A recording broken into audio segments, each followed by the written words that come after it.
তারা আর আপা স্বজনদের আর বাংলাদেশে দেখতে চায় না। পান্তার সাথে ইলিশ এই জিনিসটা কেবল একটা চাপিয়ে দেওয়া সংস্কৃতি। কৃতিকারী যদি কোনো অঘটন ঘটিয়ে থাকে তো সেটা হচ্ছে তীব্র নিন্দনীয়। নতুন বর্ষে আমাদের অনেক কিছুই চাওয়া পাওয়া। প্রথম চাওয়া পাওয়া এবং সবথেকে গুরুত্বপূর্ণ চাওয়া পাওয়া হচ্ছে আওয়ামী লীগের বিচার। আওয়ামী লীগের যে দোসরেরা আছে, জুলাইয়ে যেসব খুনিরা আছে তাদের বিচারটা আমাদের নতুন বছরের জন্য সবথেকে গুরুত্বপূর্ণ চাওয়া।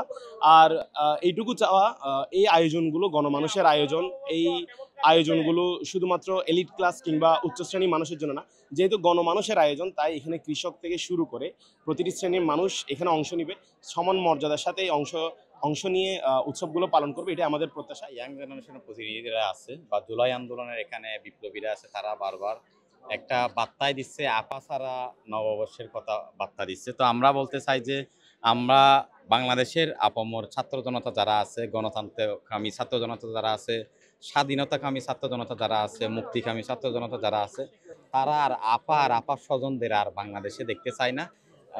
মূলত কথা হচ্ছে এটাই, বাংলাদেশের মানুষ আর যে ফেসিবাদ স্বৈরাচারের একটা দুঃশাসনকে এই বিদায় করে এসেছে, ওই দুঃশাসন আর দেখতে চাই না। তো আমরা একটা যে আজকে নববর্ষ আমরা দেখতেছি, আমাদের যারা পূর্ববর্তী বক্তারা বিভিন্ন জন তাদের অনুভূতি ব্যক্ত করতেছে যে বা মানুষ উপভোগ করে এই নববর্ষ পালন করছে। আমরা আমাদের জায়গায় চাই যে আমরা একটা বিচার, তারপরে সংস্কারের কথা বলতেছি। ডিসি হিলে যেই ঘটনাটি ঘটেছে এটি সম্পূর্ণ অনাকাঙ্ক্ষিত একটি বিষয়।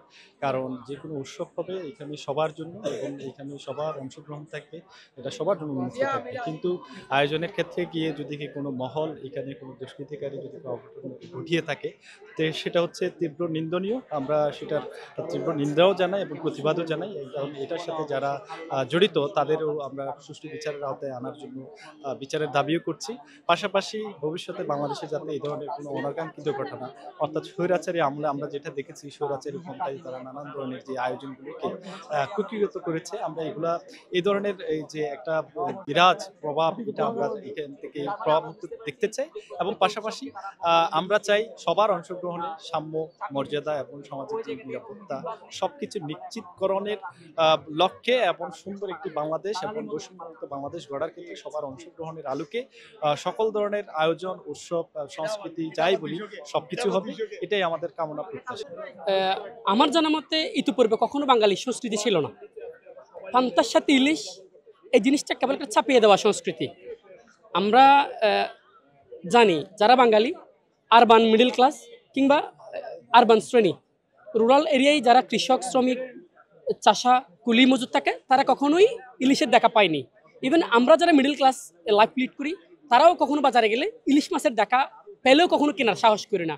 কারণ হচ্ছে এটা একটা এলিট শ্রেণীর সংস্কৃতি। পান্তা ইলিশ এটা হচ্ছে একটা ফেব্রিকেটের সংস্কৃতি, যেটা এতদিন পর্যন্ত বাংলাদেশে চাপিয়ে দেওয়া হয়েছে, বাংলাদেশি সমাজকে চাপিয়ে দেওয়া হয়েছে।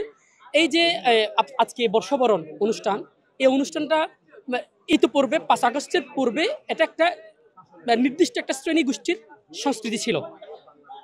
এরপরে ফেসিবাদ পরবর্তী সময়ে আমরা দেখতে পাচ্ছি এখন একদম সমস্ত শ্রেণীর সমাজের সকল শ্রেণীর মানুষের অংশগ্রহণে একটা সবার অনুষ্ঠান, সবার সংস্কৃতি, বাঙালির এই যে চিরায়ত সংস্কৃতির দিকে যে ফিরে যাচ্ছে, আমরা সেটা লক্ষ্য করছি এখন। সেজন্য আমি ব্যক্তিগতভাবে পান্তা ইলিশ তো খাইনি, ইভেন আমার উদ্যোগে বা আমাদের চেষ্টায় একটা প্রোগ্রাম এরিয়া থেকে আমরা নিজেরা আয়োজন করছি পান্তা ভাতের সাথে বাঙালিরা যেটা খাই আলু ভর্তা, মরিচ পোড়া কিংবা পেঁয়াজের কুচি, এটা আমরা আয়োজন করছি।